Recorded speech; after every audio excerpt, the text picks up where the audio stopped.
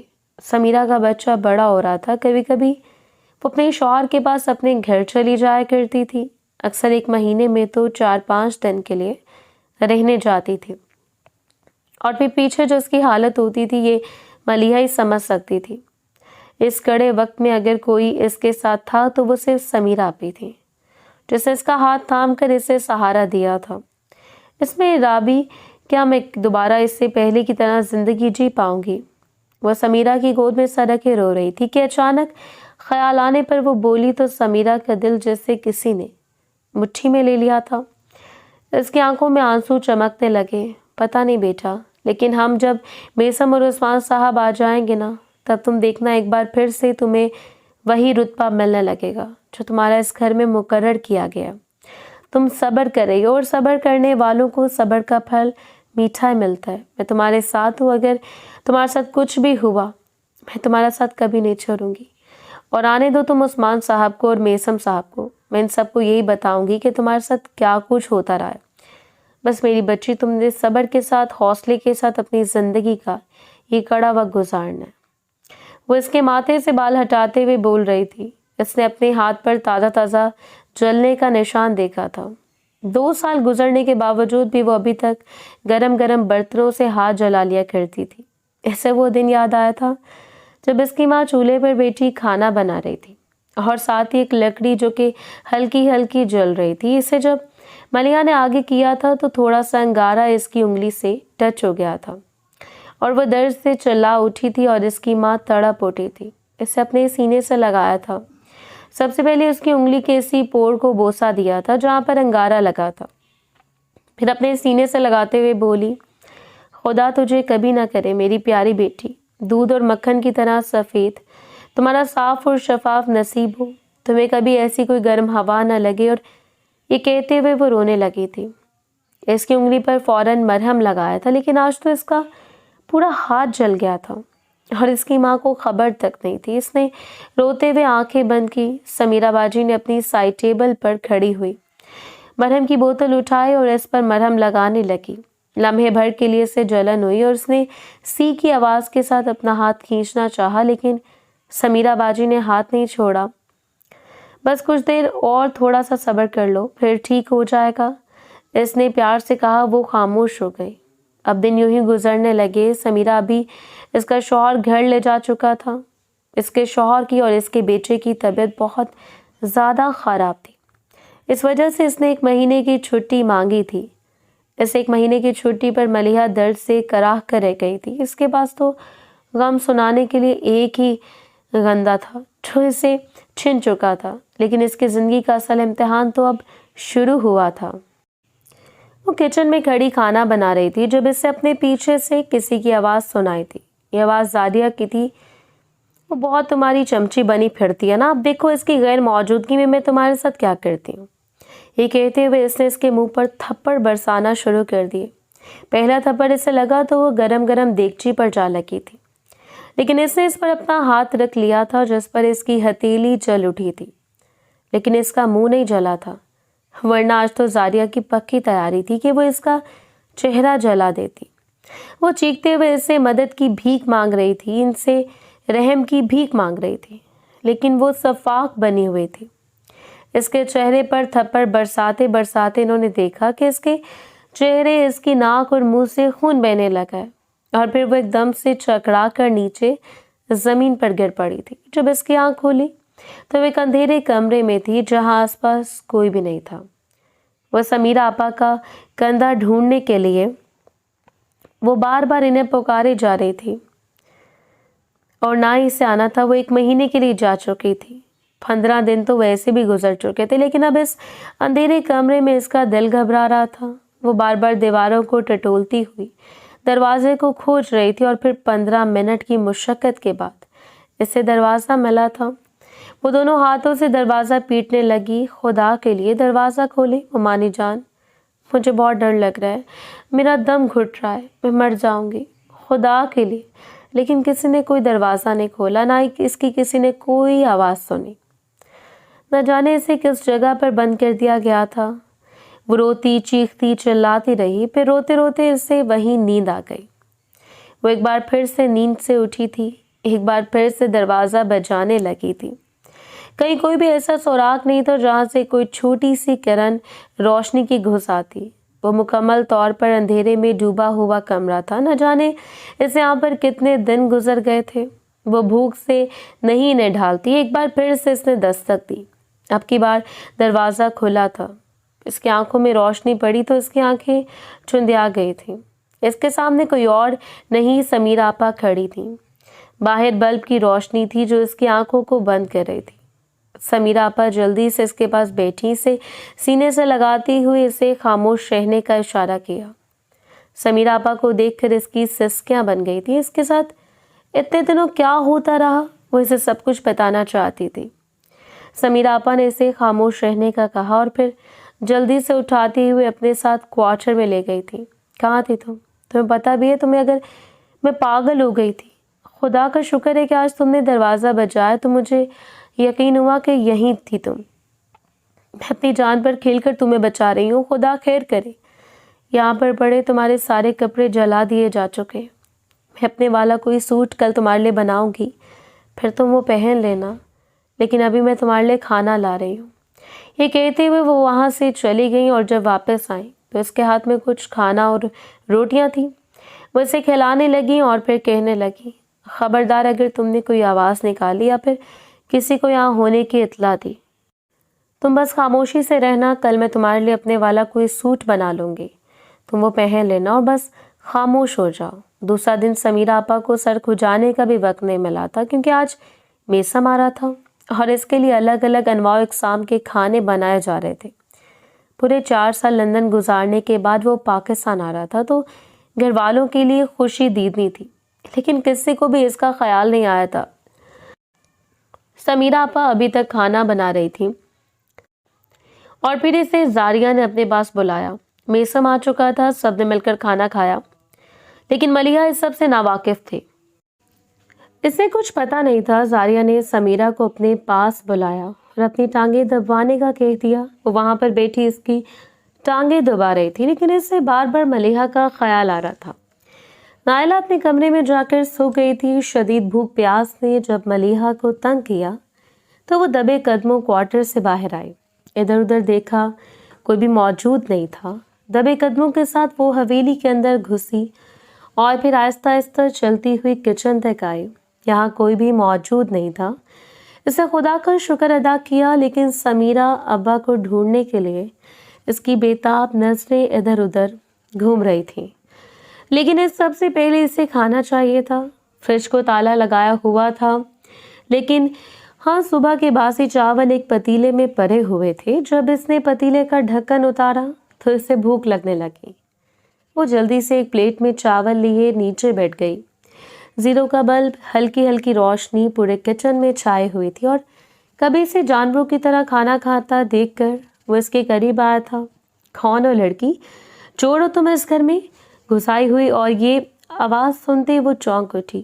اس کے سامنے وہی شخص کھڑا تھا جو 4 سال پہلے اسے یہاں چھوڑ گیا تھا۔ وہ میسم تھا۔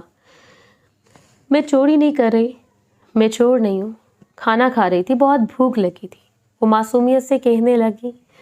اس کی آنکھوں سے آنسو بہنے لگے اور ڈر کے مارے اس کے ماتھے پر پسینہ آنے لگا۔ ملیحہ تم اس حالت میں؟ وہ اسے میلے کچلے کپڑوں میں دیکھ رہا تھا۔ نہ جانے اس نے بال کتنے عرصے سے نہیں دھوئے تھے۔ باسی کھانا کھانے سے تمہارا پیٹ خراب ہو جائے گا، اٹھو اور میرے ساتھ چلو۔ وہ اس کے ہاتھ سے پکڑتا ہوا اپنے کمرے میں لایا تھا۔ 4 سال ہو گئے تھے اس کمرے کو خیرآباد کہے ہوئے۔ وہ چاروں طرف اس کمرے کو دیکھ رہی تھی۔ وہ اسے جلدی سے واش روم لایا تھا۔ اسے بہت گندی بدبو آ رہی تھی جو کہ میسم کے لیے ناقابل برداشت تھی۔ وہ اس قدر خوبصورت لڑکی ان 4 سالوں میں کیسے بدل چکی تھی، کیسے فقیروں جیسی حالت اس کی ہو چکی تھی۔ میری طبیعت خراب ہے میسم لالا، میں نہیں نہا سکتی، اس سے بخار ہو چکا تھا۔ اس وجہ سے وہ نہیں نہانا چاہتی تھی، لیکن میسم اس پر شاور کھول کر اس سے دور مٹی ہٹا رہا تھا۔ اگلے ہی پل وہ تولیہ لیا اس کے جانب بڑھا۔ اس پر دھول مٹی تو اتر چکی تھی، لیکن اس کی پیلی رنگت نے میسم کو مٹھی میں لیا۔ کیا ہو گئے تمہیں؟ کیوں اپنا خیال نہیں رکھتی؟ بھلے اسے میسم لالا کہنے پر غصہ آ رہا تھا، لیکن اس کی یہ حالت دیکھ کر وہ حیران رہ گیا تھا۔ اسے دکھ ہو رہا تھا۔ وہ جلدی سے بھاگ کر ڈریسنگ میں سے اس کا سوٹ نکال کر لایا تھا، جب وہ اس کے لیے خود لایا تھا، ورنہ یہاں پر کوئی بھی سوٹ اس کا نہیں بچا ہوا تھا۔ کمرہ نفاست سے سیٹ کیا گیا تھا، لیکن یوں لگتا تھا جیسے اس کمرے میں ان 4 سالوں میں کوئی رہا ہی نہ ہو۔ اسے زاریہ سے اس کے بارے میں پوچھا تو زاریہ نے اس کی بات ٹال دی تھی، لیکن اب اسے ہلکا ہلکا علم ہو رہا تھا کہ آخر وہ کیسے وہ لڑکی کو ان کے رحم و کرم پر چھوڑ گیا تھا۔ وہ اس پر تولیہ لپیٹتے ہوئے اس کے کپڑے چینج کروانے لگا۔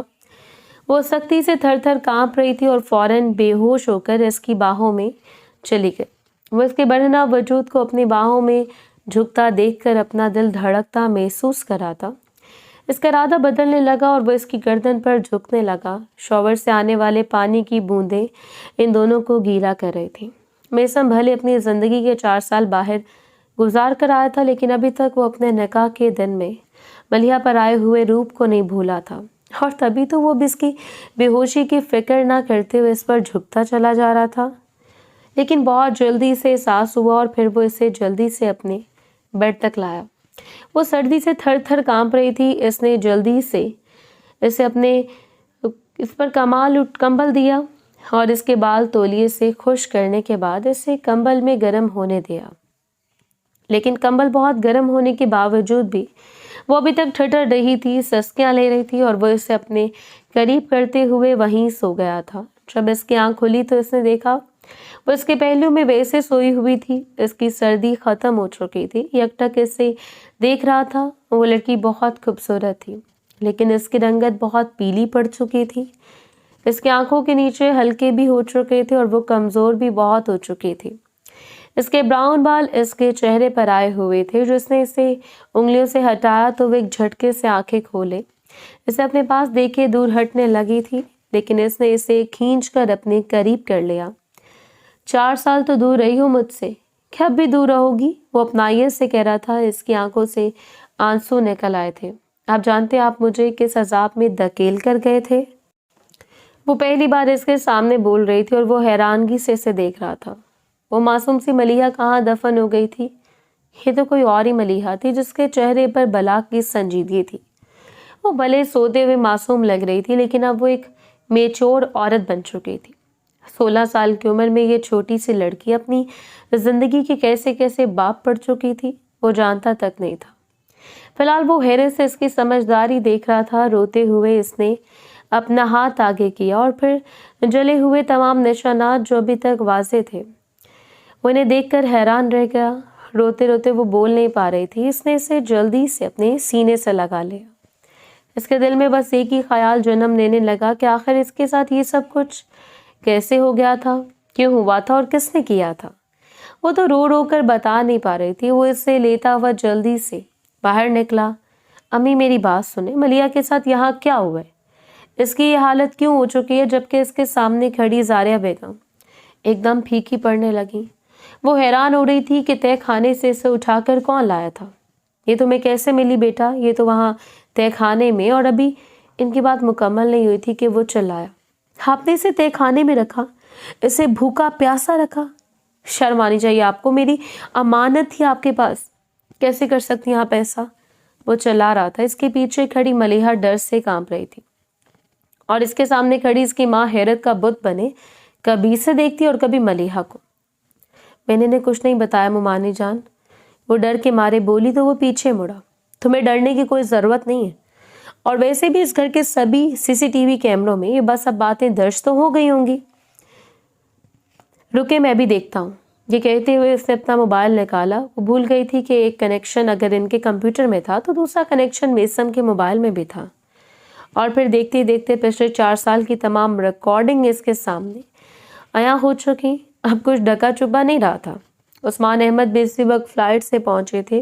گھر میں یہ ہنگامہ دیکھ کر وہ حیران رہ گئے تھے، اور میسم نے انہیں بتا دیا تھا کہ سمیرہ نے یہ سب گواہی دی تھی، جبکہ ملیحہ روتے ہوئے ہلکان ہوئے جا رہی تھی۔ جب میسم نے خود سے لگا رکھا تھا، اس کی ہچکیاں بن گئی تھیں۔ مجھے معاف کر دینا بیٹا، تمہارا ماموں تمہارے لائق نہیں ہے۔ میں نے سوچا تھا میں تمہیں اپنے گھر کی عزت بنا دوں گا تو تمہیں کوئی کچھ نہیں کہہ پائے گا، لیکن نہ جانے تمہاری ممانی کو تمہارے ساتھ کیا دشمنی ہے۔ زاریہ تم کیوں نہیں بتا دیتی کہ آخر تمہیں دشمنی کیا ہے میری بھانجی سے؟